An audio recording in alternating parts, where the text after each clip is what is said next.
Good evening, everyone. I kind of feel like there's an Oscar Beasley fan club here.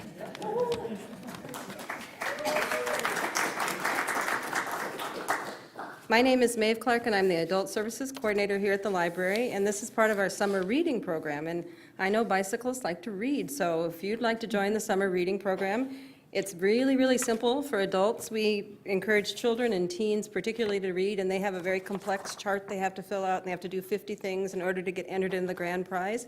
But because you're adults, all you have to do are 5 things. And in fact, if you do only 3 things, and this is one of them, you get a free book. So you might want to consider summer reading program at the Iowa City Public Library.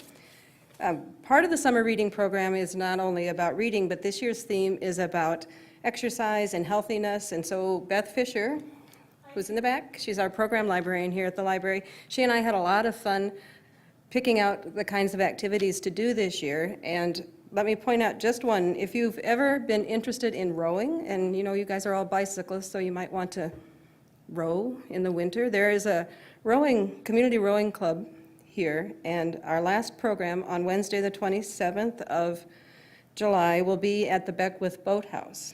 And so you can have a chance to explore the boathouse. It's a beautiful, beautiful facility. The windows all face the Iowa River, and the river might be really high at that time. So anyway, if you're interested in that, you do need to register for it. And if you're interested in summer reading program, you can sign up online. But let's get to the meat of our program. So I asked Oscar to give me a biography of him, and he gave me a couple sentences. He said, you know me through Beth and John, so you can just fill in there. So I will read you what Oscar told me, and then I'll just turn it over to him and let him share his story of bicycling. So he started, let me not paraphrase, I am not and never was an athlete. These are your words.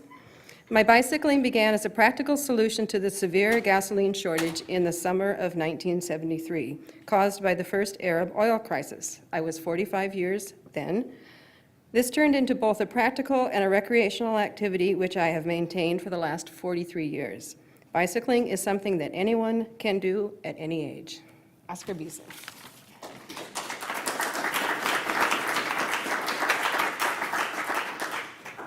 Nice to be among friends.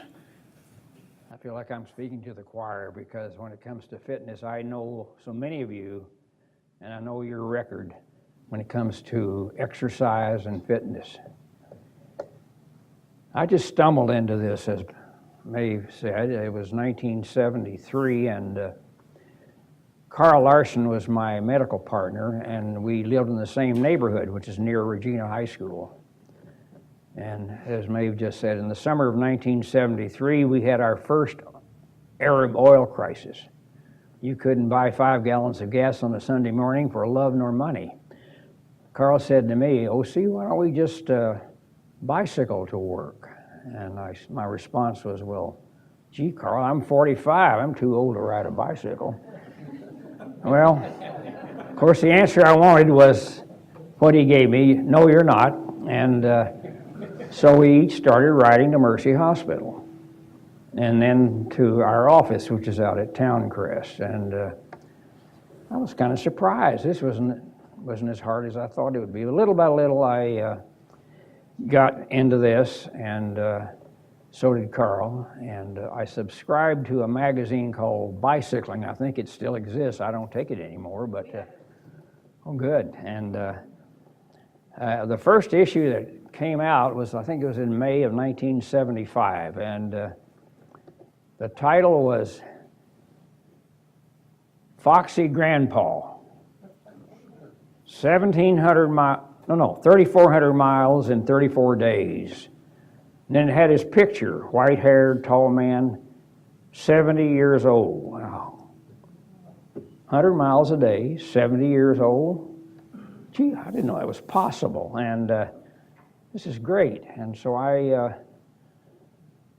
going to try something like this. Well, to shorten this story, I told my wife that I was going to ride to my hometown, which was Paducah, Kentucky.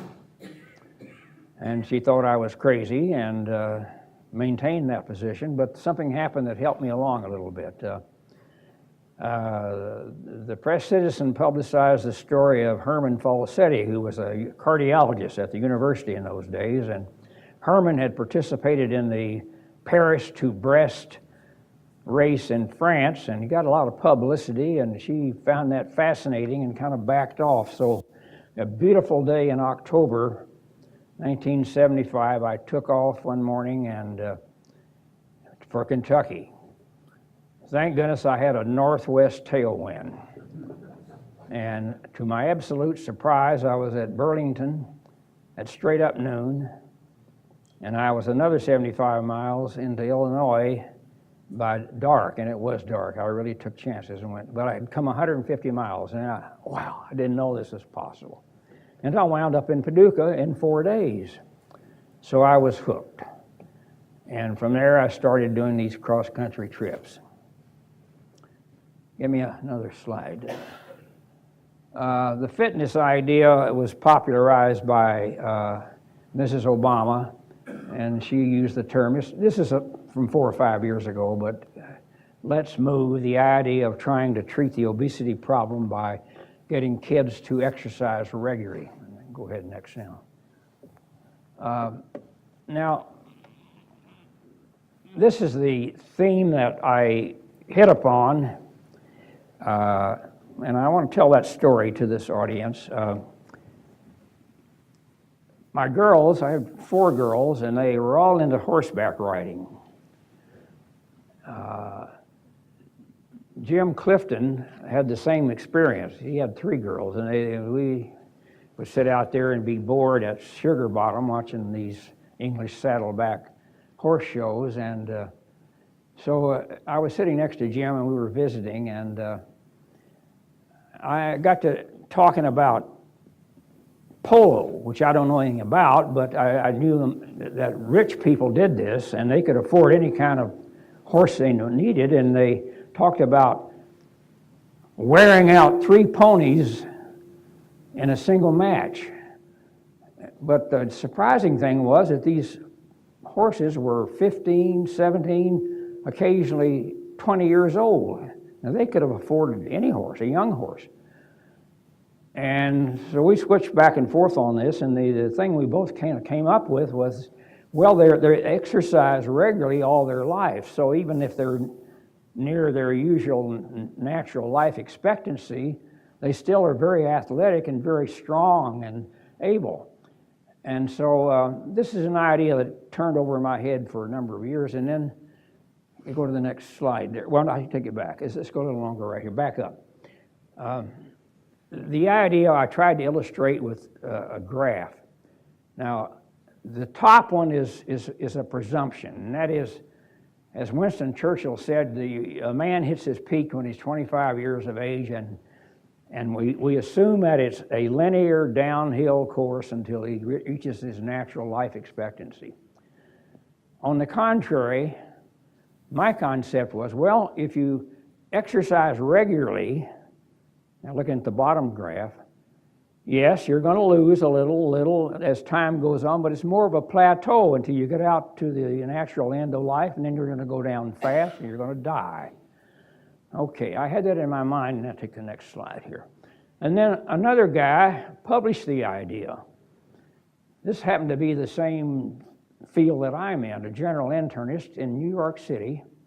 I forget his name, Crowley. He had this idea, and he had a friend who was a retired lawyer and a very clever writer, and the two worked together and published this book in 2009. Well, he had exactly the same graph that I've drawn there. And I didn't know about this until I was on a trip in France, and I was talking to a man who said, I've got this book that tells me just exactly the same story you are. And so here's the book right here, Younger Next Year. And then they came out a year later with one for women, which I've not read. Try the next one now.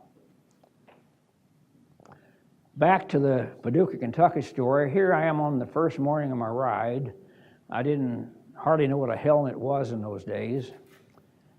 I didn't have any shorts or trunks for riding. I didn't have any special shoes. And I had my 40-year-old antique up there, another one. I had several in those days. They're all the same. It weighs about 40 pounds, unloaded. Anyway, that was day number one. I'd reached Morning Sun, Iowa, which was halfway to Burlington. Going to the next one now. And I made the trip. Okay. I felt so elated after this that I decided I'd go to Britain, and I did. I did a solo trip over there again. I rode from, I flew up to the very northern tip of Scotland, which is called Wick, W-I-C-K, and I rode back to London. And this is a tripod taken picture, and I took myself in Scotland. That went very well. It took me just about 2 weeks, but it was very good. Next one there.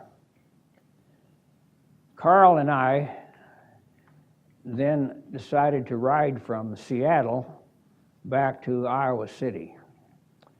And here we are in Yellowstone, crossing the Continental Divide. We didn't quite make it. We made it to Sioux City, and we both had to be back to work on the following Monday, so Carl's dad drove out and picked us up. Next one.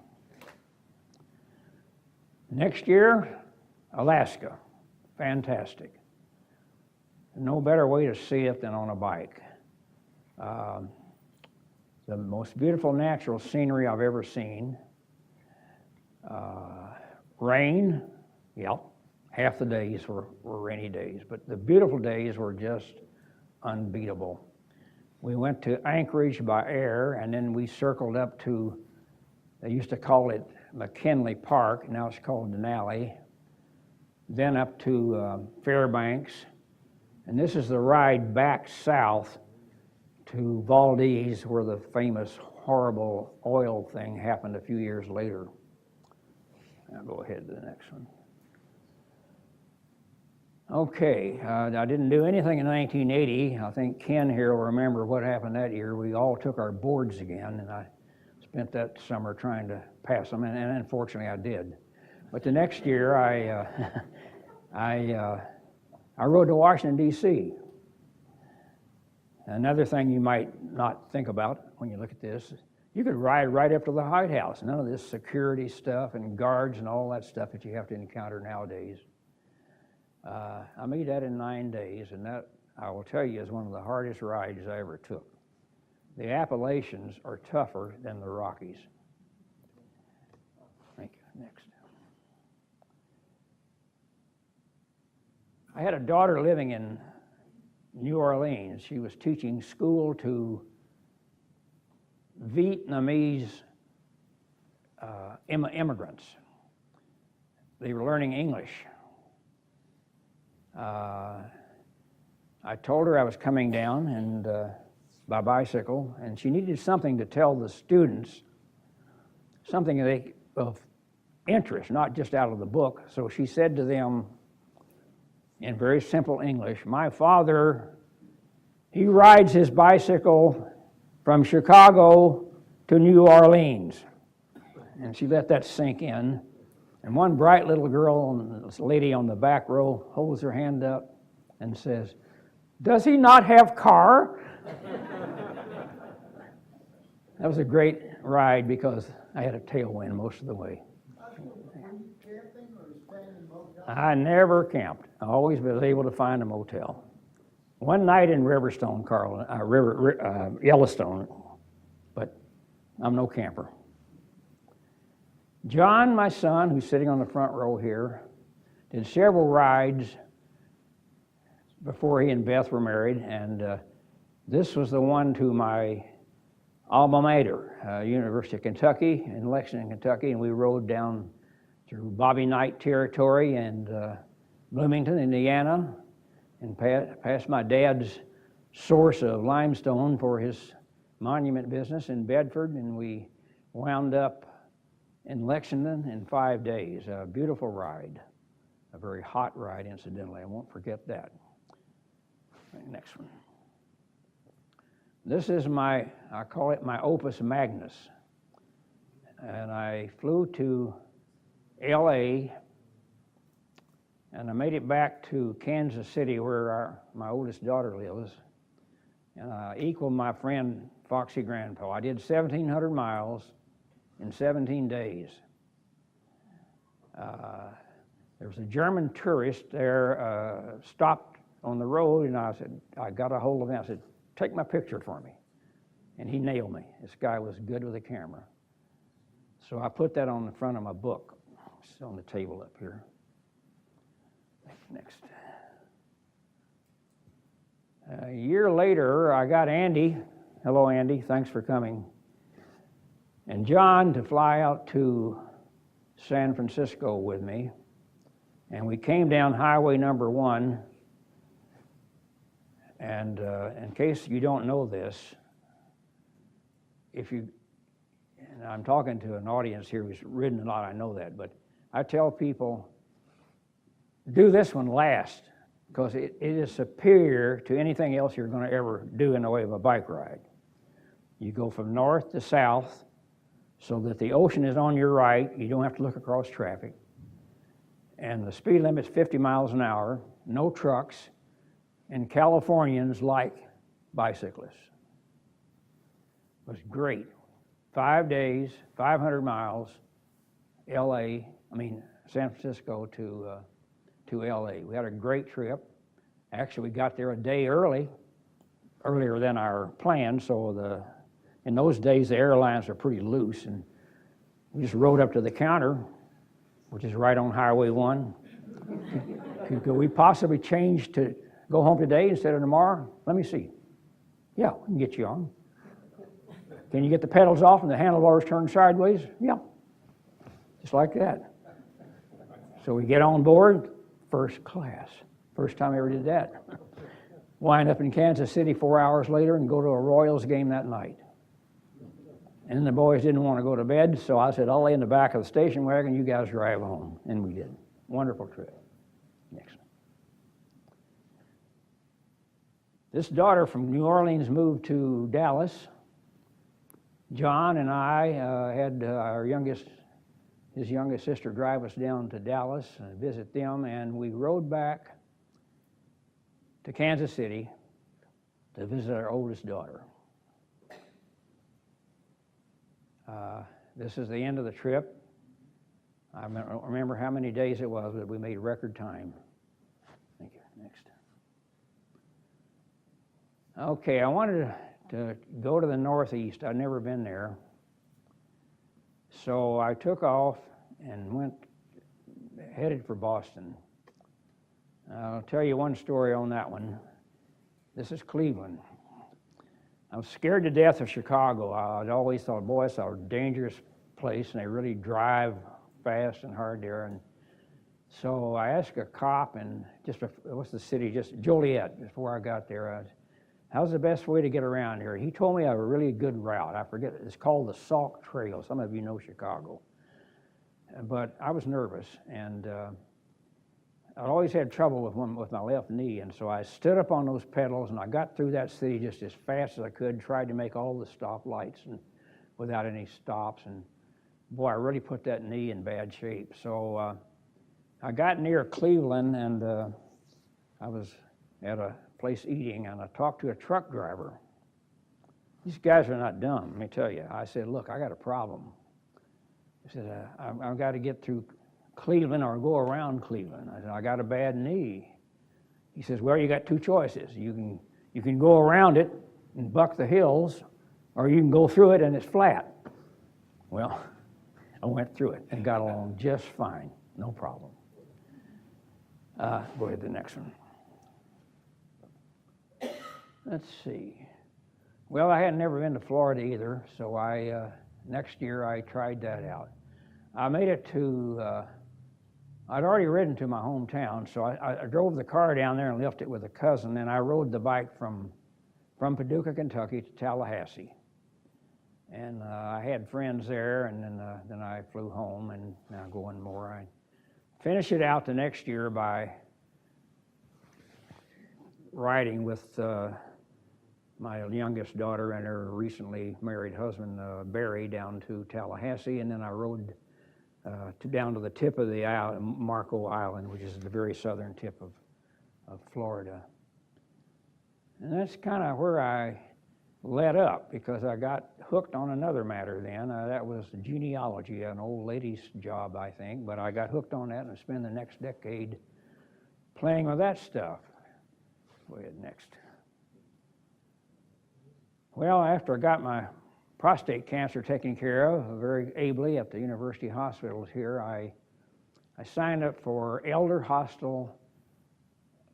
They have a trip that goes through the Loire Valley of France, and I joined that group, and here we are at one of those many, many castles in the Loire Valley. Elder Hostel is still going. They changed the name to Rhodes Scholar, but it's the same outfit, and they sponsor lots of bike trips. They're very benign, very easy. They go along river valleys, so you don't have a lot of climbing to do. But it was a great photographic opportunity. Same thing happened a couple of years later. They did, Elder Hostel did one along the Po River, which is in the north part of Italy, again along this river valley, and then they bust us up to Austria, and this is called the Salzach River in Austria, leading into Salzburg. Beautiful scenery, a lot of fun. Okay, next. In France, go back up one there, I think. Oh, you're right, 2000. I signed up with Elder Hostel for a course on, I forget even what it was. I think it was on classical music at the University of Texas. But I went ahead of time, and LBJ was still a very popular name, and so I spent 4 days riding the hill country of Texas, which is essentially west of Austin. I loved Austin, beautiful city. Took a lot of pictures there, had a good time, and the course was good too, very well done. Excellent. When I was in France that time, I met this guy here, Tom Tiley, very athletic, very able guy, 2 years older than I am. He had a lot of riding experience. We agreed to join another group. They happened to be from Baltimore. They run a bunch of guys that run the Social Security Service for the United States. And they'd put together a trip to the Olympic Islands, the Olympic Peninsula. And he and I did that together. Very able guy. He was very charitable. He had a nice French bike, and I was still riding this clunker here. And it was on that trip that I talked to some of these smart guys from Baltimore and said, "Yeah, you got to get a new bike, Doc. This thing's is an antique," and they had me try out one of his Italian jobs, and I was sold on it. So I came home and bought a Trek, and it was a great improvement, I have to admit. Excellent. Well, I retired from medical practice in 2002, and my group at Towncrest gave me a nice gift. It was a upscale tour of the Oregon coast. It was lovely, and I enjoyed it, but that wasn't the best part. I had an extra day before I was to fly home, and I spent the day in Portland, and I just had a wonderful time. I went there and rented a bike and just rode the streets of Portland because it was such a beautiful city and the most bike-friendly place I'd ever been. So I rode up and down the river, back and forth across the bridges, taking pictures. I just loved that city scenery, and I took so many pictures that I just couldn't wait to get home and get them. In those days, I was on film. Next one now. And that same fall, I went into Chicago and was amazed at how bike-friendly it had become. I spent a weekend there riding up and down the lake and enjoying the same kind of an atmosphere. It's amazing how things had changed over the years toward friendship with bikers. Then I learned about a company out of Baltimore, a man and wife who run this group cycling outfit, and I signed up with them. I learned this through a lady named Vickie Curran, who's worked for doctors in Iowa City her entire career. She told me about it, and so I signed up and went out to ride the Cape Cod. They call it the Cape Cod ride. It was a wonderful experience in that we saw these extremely expensive places like Nantucket Island. This is Nantucket here, and what's the other where and Martha's Vineyard. I never can think of that word now. And we did so at a very reasonable cost. Lovely trip. Best bike trails I've ever seen are there. They really are first rate. Wide, well marked, double lanes. Go at the next one now. And let's see, I guess I came back to New York where I had one of my daughters living there, and there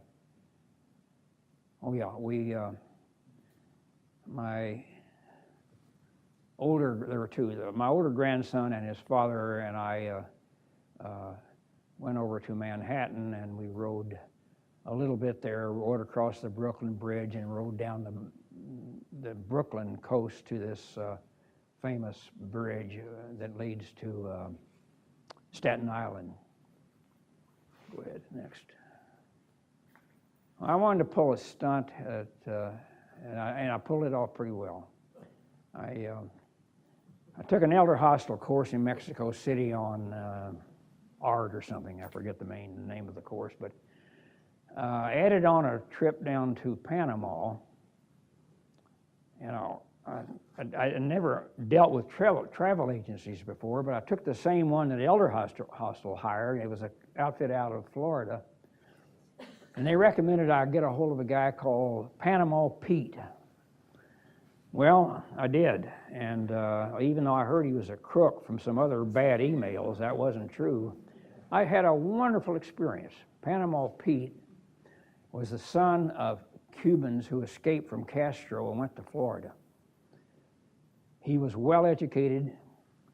He spoke as well as Walter Cronkite, no accent. He was a wrestler. He'd even in a wrestling contest, Dan Gable had run the show. I don't follow wrestling, but he knew Dan Gable well. So I flew down there to Panama, and he met me personally at the airport, took me to my hotel.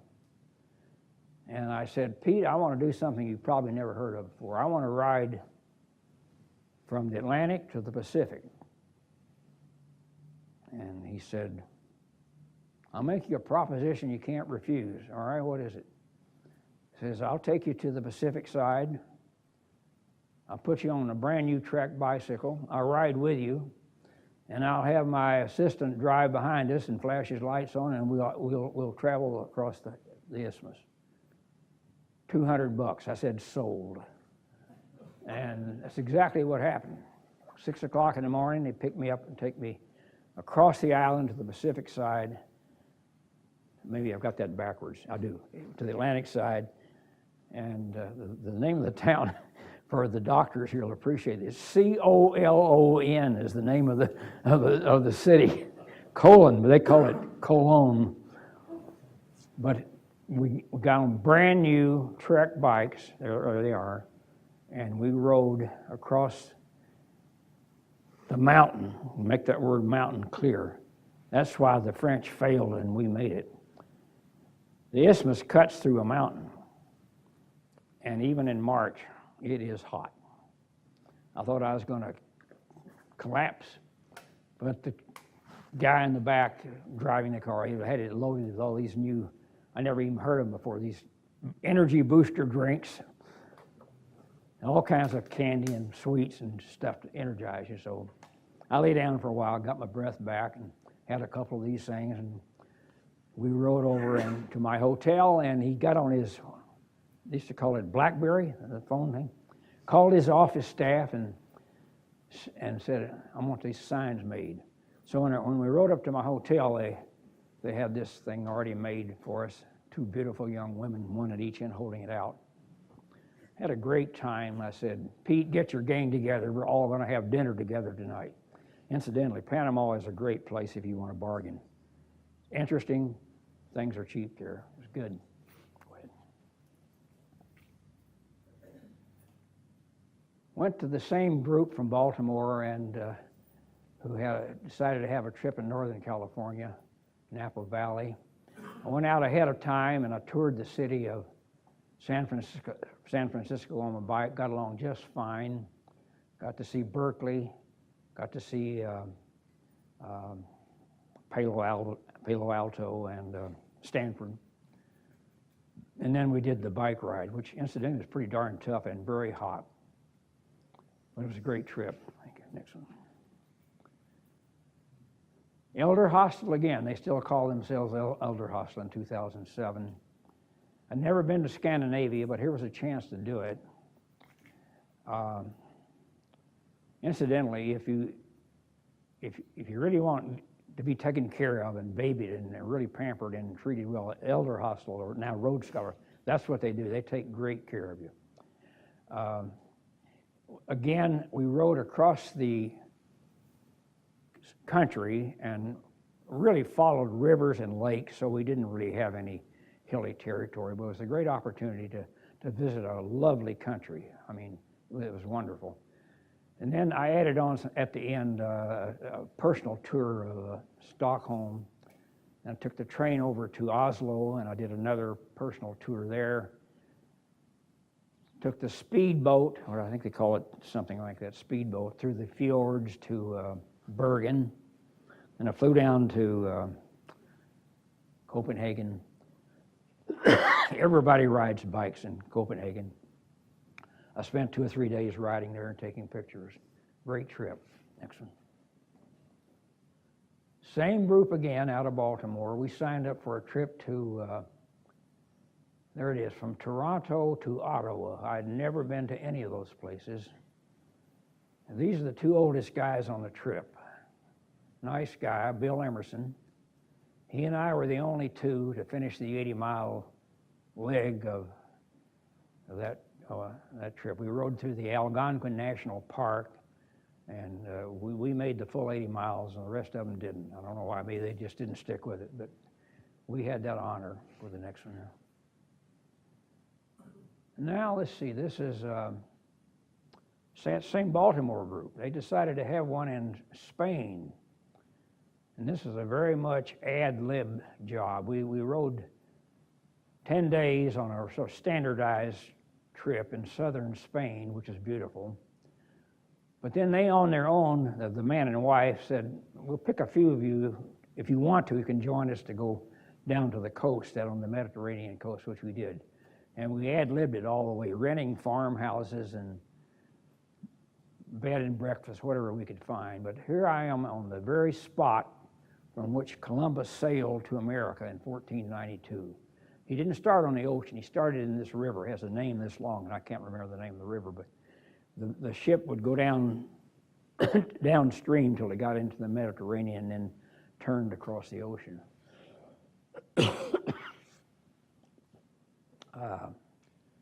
Southern Spain is underrated. It's a beautiful place. It's off the beaten tourist path. It's really a good experience. I recommend it. Yeah. Let's see, this one is same group from Baltimore. Here's a gentleman who works for NASA in Huntsville, Alabama, and I was assigned to be his roommate. And we toured the coast of Maine and wound up in Arcadia National Park, where we spent several days. Lovely trip. Okay. France. This time, same group out of Baltimore. Sort of a disaster in that the weather was terrible, rain, cold, and the French, which they're notorious for, decided to have a strike, and the locks wouldn't work on the canal, so we couldn't get through, but we made the best of it. The intention was to sleep on the boat, tour around France during the day, and the boat would pick us up at night, and we'd wind up in Paris. Well, we couldn't get through the canal, so we went back up into Holland, spent a couple of days there, and then we ad-libbed it when the strike broke and made it all the way back to Paris, and got there in time for the guy to pick up his load. He had another load going back north, and so we made it. But the best part was that I'd become friends with a guy named Earl. Think of the next slide. Yeah, Earl Rust from Florida. He retired from P&G. Earl and I had our first experience with Fat Tire Bicycle Company, American run. All we did was pay about 21 bucks to hire a young American who took 20 people at a time, and we toured Paris. We'd ride down one bank of the Seine and then come back the other bank, and it was so good we did it 2 days in a row, and then they offered a ride on the Seine on a boat at night, which was not that great, but good. So I became a fan of Fat Tire Bicycle Company, which is now available in most of the big cities of Europe. Next one. This is really my last, I'll call big solo venture. I took the train, that's an experience, a new one to me, out to West Glacier Park, I'm trying to remember the name of the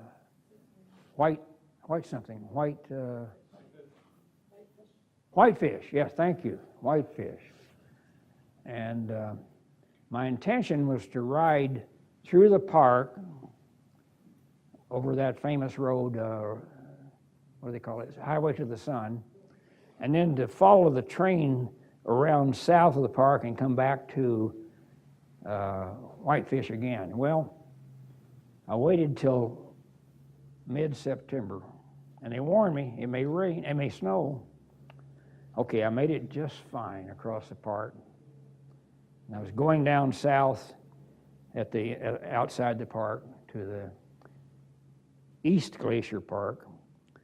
Woke up that next morning and the ground was covered with snow. The good part was that the train also stopped there and would permit you to load a bicycle on at that point, so I didn't even go back to the west side. I just took the train home. And I was pleased about that. I was then 82 years old. Okay, next one. Anybody know Jim Ridenhour, who worked for AAA all his life, or Jim Ridenhour? Good guy. Jim and I forget his wife's name. They were out on it. Thank you. Out west and in the Dakotas, and they ran across a guy named Streeter Shining. Streeter was from Waterloo, Iowa. I understand he was a superb high school wrestler, even though he's a tall, skinny guy. He went to med school here, did his residency in internal medicine here. He wound up as an internist in Rapid City. Well, they got to talking, Jim and Streeter, and Streeter says, "You know a guy named Oscar Beasley?" "Oh, yeah." So they put us together, and I got in touch with Streeter, and pretty soon I got invited to go out there, and I had a great time. He's got a lot of friends who ride bicycles. We rode into the Badlands and spent the night at a cabin there, and we did a lot of rides in that area. You know, this is where Mount Rushmore is located. He is 8 years younger than I. He's still going. He did fracture his hip by falling off the bike last year, but he's recovered. He's back on it. I hope to see him again. I've tried to get him to come out to see me, but I'm not sure he will. Next one. Vickie Curran, who worked for many of the doctors in Iowa City, including the Steiner Clinic, she put me onto this Baltimore group, and she and I went out to the Berkshire Mountains. That was 3 years ago, and same group out of Baltimore. We had a nice trip there. We flew out there. Much easier. It really wasn't very mountainous, but it was very beautiful the fall of the year. Next one. This is a map of where I've ridden during these 40 years in the continental United States. I've omitted Alaska. Thank you. Go ahead.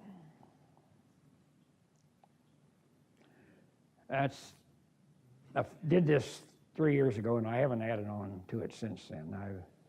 kept going a little bit. I did another trip with the same group, including Vickie, to the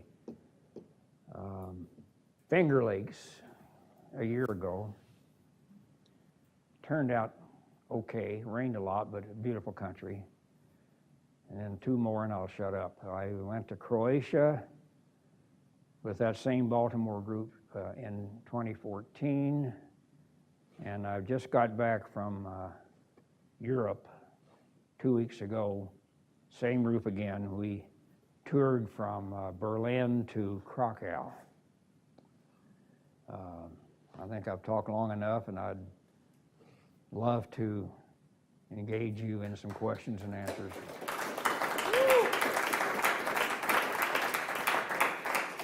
I neglected to tell you that this is live on Library Channel 20, so if you have MediaCom, you'll see it over and over and over again when we start to have it turned into a program. But we'll also be streaming it off the website, so if there are people you know who didn't get to come tonight, we can share that web address with you, and you can share that with them. So if you have questions for Oscar, I'm going to hand you the microphone so that the viewing public will be able to hear the questions as well. I wanted to say, Oscar, the very first time I met you, I didn't really meet you, I just watched you.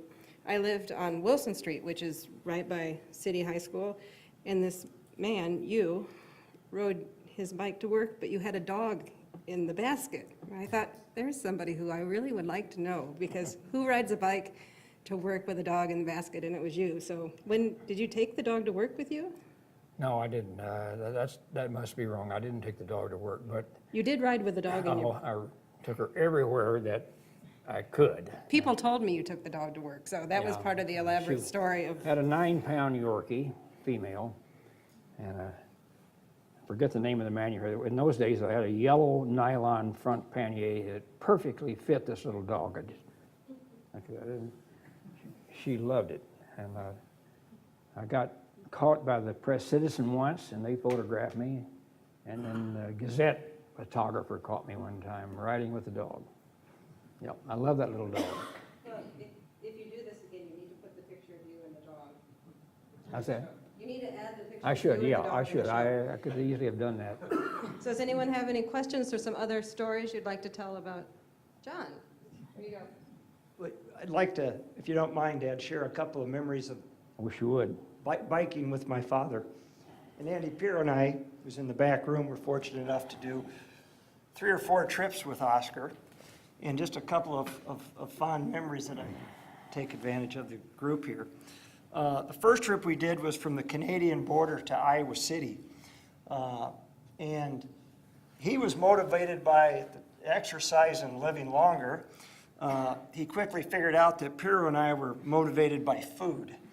And what we would do is we'd get up at sunup, 5:30, and we'd bike 35 miles before we would permit ourselves to eat breakfast. That way the 100 and 120-mile days seem shorter. And one of our, and I think Andy agrees with this, one of our finest memories was we do our 35 miles and we're in Minnesota, and we're looking for a breakfast place, and we see Mac's Diner. And we go into Mac's Diner. Mac's been dead several years, and his elderly wife, Mrs. Mac, she runs it now. And all her friends and their husbands are all retired, they're in there. And Mrs. Mac isn't even out of her pajamas yet. She still has her bed slippers on and her robe. And as soon as we walk in, of course, we're strangers, and that gets everybody's attention. And she says, I'm going to need help feeding these guys. So her girlfriends all join her to cook. Piero and I each order 2 breakfasts apiece. Oscar orders, he's more disciplined, he gets 1. And we get the bill. Wonderful place. We have a picture. I don't know if you didn't bring it, but there's a picture of Mrs. Mac. She's probably about 4'2". And we get the bill, and it's like, I think we had 5 breakfasts. It's literally like $6. And Oscar looks at it and says, this is ridiculous. And leaves her like $30, and out we go. The other wonderful, 2 more stories, and I'll let you ask your questions, is Oscar really enjoyed the movie Breaking Away. So as he said, his family was in the monument business, and he wanted to see where the stone was cut in Bedford, Indiana. And the movie, of course, had the cutters versus the college kids. So he wanted to ride from Iowa City to Lexington, Kentucky, and he asked me to join him. And so we leave, and you'll remember this, we leave Iowa City, and we have a tailwind. And of course, Oscar, we go right through West Liberty, and he says, pull into the nursing home.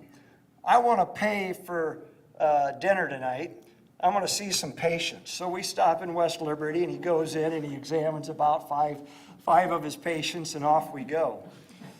Well, the first day we catch this tailwind, and we end up south of Peoria, 168 miles from Iowa City. And that's on two identical bikes like that. The next day, he and I take off, and we do 135 miles. And we end up, you're good with towns, right in the southern tip of Illinois, looking across the Ohio River. No, the second day, we were about to enter Indiana. Right. It starts with a P, but I can't think of the name of the town. Yes, Indiana, and It's near Terre Haute, but it's not Terre Haute. and what's the river there? You're talking about Madison. You're remembering that's the fourth day. I'm sorry. The fourth day, we did see the stone quarry. I'm only 55 and he's 89 and he's Well, got the memory. I've got the pictures to help me remind. But it was a great occasion because it was hotter than the dickens, and we got in. It was called Madison, Indiana, a beautiful town. Even though I'm from Kentucky, I'd never seen this place before. And the hotel was way up on a bluff overlooking the Ohio River. That's it.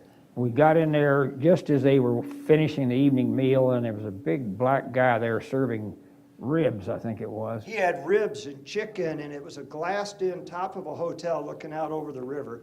And he would say, ribs, hamburger, or chicken. And whatever you said, he took a big pair of tongs and dipped it into a vat of barbecue. And then they finished it off with peach cobbler. And as my dad would always say, when he gets something he likes, that's living. He must have said it 5 times. The other last memory was he talked about our trip, and he's absolutely right, and I saw Mary Helen Nicknish and her husband Ken not in agreement. That San Francisco to LAX trip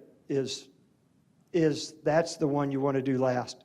But what he didn't tell you about the trip is, and Andy will remember this, is we rode through Santa Barbara, and Piero and I had about a half a block lead on him, and we're pushing through the stoplights. I think we're on our way to Malibu to eat breakfast, and we hear somebody behind us yelling. I know this is on TV, so I don't want to get in too much trouble, so I'll try to be welcome. We hear somebody yelling, "Welcome to the People's Republic of Santa Barbara, the home of rent control, and you can thank Jane Fonda for that." And we look, and it's him. It's him screaming at the top of his lungs. And I think Piero and I look at each other and say, don't let him catch up. Let's keep going. But what he didn't tell you about that airplane flight, and I'll tie it back into the food story, is that the only tickets they had available on that flight were something that I had never experienced before, which was first class tickets. So we literally turned the handlebars, took off the pedals, ran to the airplane, and we flew from LA to Cedar Rapids and ate fried chicken and drank cold beer the whole way back in first class. And that, again, was one of his, now that's living. Thank you. John? Thank you. Does anyone have any questions or comments? You still ride, so you didn't talk about the riding you do in Iowa. Don't you ride on a daily basis? I'm sorry, I didn't quite hear you. I'm sorry. You still ride. You ride in Iowa a lot, right? I try to. I've had recently some knee problems, but I was trying to last year I was doing well. My goal was to ride 100 miles every week or more, and I succeeded. except during the freezing winter months. I'm feeling a downturn now. I hurt my knee at a gymnasium back in February, and I have a tendonitis of my quadriceps muscle of my right leg, and this hampered me on this trip to Europe, so I did not get to ride much of the tour. I just didn't, the knee wouldn't allow it. But I still ride. That red bicycle there is the very bike that Andy Pirro rode from San Francisco to Los Angeles in 1984. Oscar, It's indestructible. Oscar, how many miles did you ride last year? Last year I rode 4,200. And how many miles did you drive your car? Well, normally it would be just a few, but I think I'm trying to remember. Vickie Curran and I drove my car to New York for that Finger Lakes rake, so that would have run you up. That's probably make more miles on the car than on the bike. I heard it said that you were riding 5,000 miles a year and driving your car 500, so. Well, that's about right in previous years, yeah, that's true, yeah.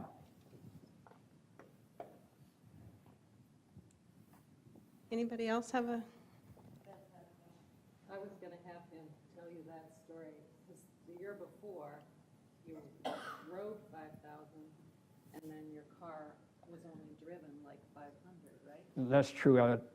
2 or 3 years back, that was the ratio, yeah, about 10 to 1, bike versus car, yeah. Well, thank you very much, and I think this has been an inspirational talk, and you have lots and lots and lots more photographs, and their library has copies of both of his books. What's it called, Oscar? Well, I wrote my story up in 2 books. The first one I've sold all the copies I had. Prairie Lights has got 50 copies of the second volume, and they're on sale up there if you're interested. And this has to do with my later years, mainly my city bike riding and my overseas tours and that sort of thing. But we've got copies in the library, so now that the Volume 1 is a collector's item, and if you didn't buy it, you're going to have to borrow it from us. We have it in our collection. So thank you very much for your talk. Well, thanks for having me. Thank you very much.